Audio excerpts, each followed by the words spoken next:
Salam TITB. Jumpa lagi di One Wealth Outlook, Market Update Minggu pertama Agustus 2021. Saya Ahmad Enver, siap memberikan informasi dan analisa pasar terkini, global, dan domestik untuk membantu Anda memilih strategi investasi terbaik. Mulai dari kekhawatiran pandemi, rilis laporan pendapatan oleh beberapa perusahaan utama, pengumuman hasil rapat FOMC, hingga efek riak dari pengetatan kebijakan di China, minggu terakhir di bulan Juli lalu terbukti menjadi pekan yang penuh peristiwa bagi investor. Disertai dengan rilis PDB kuartal kedua Amerika Serikat yang di bawah ekspektasi pasar, serta inflasi PCE bulan Juni yang terus naik, fluktuasi di pasar pun meningkat signifikan sepekan lalu, tercermin melalui indeks volatilitas VIX yang naik hingga 6%. Indeks saham benchmark S&P 500 pun melemah 0,37% sepekan lalu, sementara pasar US Treasuries menguat dengan imbal hasil pada tenor 10 tahun yang turun ke level 1,22%. Tentunya kembali menjadi perhatian utama investor adalah pergerakan inflasi, khususnya inflasi di Amerika Serikat. Karena memang pergerakan inflasi inilah yang akan banyak mempengaruhi arah kebijakan moneter ke depannya. Mengingat salah satu dari dua mandat utama The Fed adalah untuk menjaga stabilitas harga, hal ini dapat dicapai melalui salah satunya menjaga inflasi tetap di level rendah dan stabil, yaitu di kisaran 2%. Maka, dengan baik inflasi CPI maupun Core PCE yang masing-masing telah jauh melebihi target 2% tersebut, wajar jika timbul spekulasi pasar bahwa perlu bagi The Fed untuk mengurangi stimulusnya saat ini, alias seringkali disebut dengan tapering. Hal ini perlu dilakukan guna menghindari terjadinya an overheating economy, yaitu pertumbuhan yang berlangsung begitu cepat, terlalu panas, sehingga menjadi unsustainable.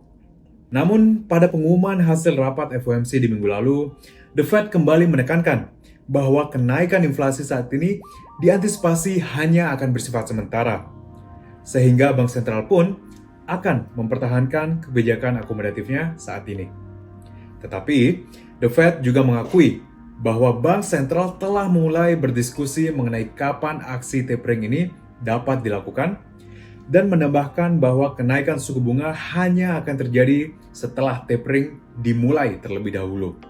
Secara keseluruhan, grup kami mengantisipasi bahwa The Fed baru akan memulai aksi taperingnya di akhir tahun ini atau di awal tahun depan, dan hanya akan mulai meningkatkan suku bunga acuannya pada semester kedua tahun 2023 nanti. Hal ini mengindikasikan bahwa era suku bunga rendah saat ini berpotensi akan bertahan setidaknya dalam jangka pendek ke depannya. Sehingga, dengan masih bertahannya sikap akomodatif The Fed tersebut, diharapkan akan mampu menjaga tingkat imbal hasil di pasar US Treasuries relatif suportif, khususnya terhadap pasar surat utang dalam negeri.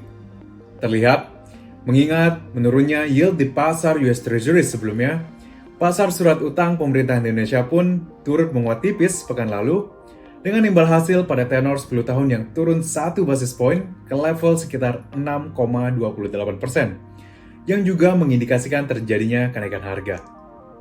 Rupiah pun diperdagangkan menguat 0,21% terhadap US dollar. Namun memang, di tengah minimnya rilis data utama, sentimen investor cenderung terbendung oleh masih tingginya penyebaran infeksi virus dalam negeri. Indeks saham IHSG pun melemah 0,52% sepekan lalu, namun masih mampu bertahan di atas level psikologis 6.000. Sekian informasi dan analisis kali ini. Untuk mengikuti update pasar terkini, Anda dapat mengakses weekly market journal kami melalui link berikut. Dan jangan lupa untuk memfollow kami dengan mengklik tombol subscribe. Saya Ahmad Enver, nantikan One Wealth Outlook berikutnya di minggu depan. Salam TITB.